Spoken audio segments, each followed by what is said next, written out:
നമ്മുടെ വർക്ക് നമ്മുടെ ഒരു സർവൈവൽ മാത്രമാണ്. അവിടെ നമ്മൾ വർക്കിൽ ആ ഒരു 8 hours 9 hours നമ്മൾ നമ്മുടെ സോൾ ആൻഡ് ഹാർട്ട് കൊടുത്ത് തന്നെ വർക്ക് ചെയ്യണം ഡെഫിനറ്റ്ലി.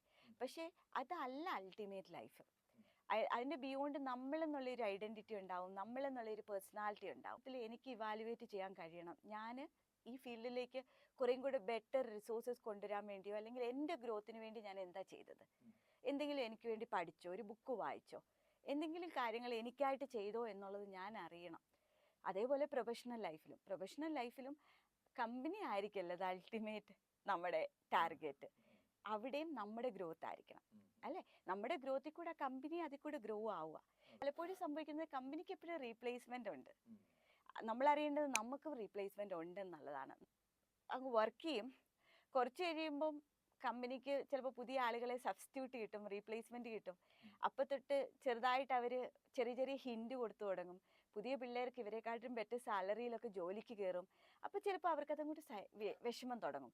ഞാൻ ഇത്രയും കഷ്ടപ്പെട്ടതാണ് ഈ കമ്പനിക്ക് വേണ്ടി, എന്നിട്ട് ഇപ്പോൾ അവർ കണ്ടില്ലേ എന്നെക്കാൾ സാലറി കൊടുക്കുന്നു, ചെറിയ പിള്ളേരെ കൊണ്ടുവരുന്നു എന്നൊക്കെ ഉള്ളത് അവർക്ക് ഇൻസൾട്ടായിട്ടും വിഷമവും. പക്ഷെ ആ സമയമാകുമ്പോഴത്തേനും ടൈം കഴിഞ്ഞു, വേറൊരിടത്ത് പോകാൻ പറ്റുന്ന ഒരു പ്രായമോ.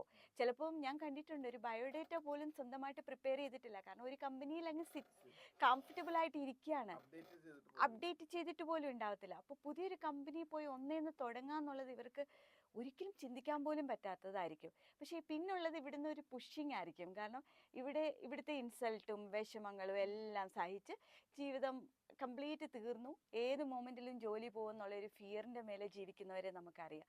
പക്ഷെ അതല്ല, നമ്മുടെ പേഴ്സണൽ ലൈഫിലും പ്രൊഫഷണൽ ലൈഫിലും നമ്മൾ കുറേയും കൂടെ ബെറ്റർ രീതിയിൽ ഫോക്കസ് ചെയ്താൽ തീരുന്ന കാര്യമുള്ളൂ. നമുക്ക് ആ ഫിയർ എലമെൻറ്റ് വരുന്നില്ല. നമ്മളെയല്ല റീപ്ലേസ് ചെയ്യേണ്ടത്, നമുക്കാണ് ആ ഓപ്ഷൻ ഉള്ളതെന്നുള്ളത് നമുക്ക് അതിൽ കൂടെ മനസ്സിലാവും. ഇതൊന്നും അല്ല, ഒരു പേഴ്സണലോ ഒരു കമ്പനിയിലോ ഞാൻ ഒതുങ്ങുന്ന ആളല്ല, എനിക്കെൻ്റെ ബിയോണ്ട് ഒരു വേൾഡ് ഉണ്ട്. അതിന് ഞാൻ എന്നെ അപ്ഡേറ്റ് ചെയ്യണം. ഞാൻ ഫോക്കസ് ചെയ്യേണ്ടതാണ് ഹെൽത്ത്. ഇപ്പോൾ ഒരു ഹെൽത്തിൽ ഒരു ഫോക്കസും ഇല്ലാതെ ഒരുപാട് ഫുഡ് കഴിച്ച്, അല്ലെങ്കിൽ നമുക്ക് ചിലപ്പോൾ ഒരു മൊബിലിറ്റി മൂവ്മെൻറ്റ്സ് പോലും പറ്റാതെ ഇപ്പോൾ ഇരിക്കുന്ന ചെയറിൽ നിന്ന് എണ്ണിക്കാൻ പോലും ഡിഫിക്കൽട്ടായിട്ടുള്ള ആളുകളറിയാം. അതിന് പ്രോപ്പർ വ്യായാമങ്ങൾ ചെയ്യണം, എക്സസൈസ് നമ്മുടെ ലൈഫിൻ്റെ പാർട്ടാകണം. അതെല്ലാം സെൽഫ് ലവ് ആണ് അല്ലേ? പിന്നെ നാലാമത്തെ ഒരു കാര്യമാണ് എൻ്റർടൈൻമെൻറ്റ്. അത് എൻ്റർടൈൻമെൻറ്റ് പിന്നെ മിക്കവാറും ആളുകൾ എല്ലാ ദിവസവും ചെയ്യാനും റെഡിയാണ്. അതുള്ളത് ഹെൽത്തിന് ഏറ്റവും ഇമ്പോർട്ടൻറ്റ് കൊടുക്കുന്ന ഒരു രാജ്യമാണ് UAE. ഞാൻ ഒരിടത്തും കണ്ടിട്ടില്ല ഒരു ഭരണാധികാരി തന്നെ റോൾ മോഡലായിട്ട് നിന്നിട്ട് ലീഡ് ചെയ്യുന്നത്. അപ്പോൾ അങ്ങനെ എന്തോരം ഓപ്ഷൻസാണ് ഇവിടെ ഉള്ളത്. അപ്പോൾ അങ്ങനത്തെ ടീമിൽ ഇൻക്ലൂഡ് ആവാം, പുതിയ പുതിയ കാര്യങ്ങൾ അവരെ തന്നെ അവർക്ക് മോൾഡ് ചെയ്തെടുക്കാം. അങ്ങനെ അതും എൻ്റർടൈൻമെൻറ്റ്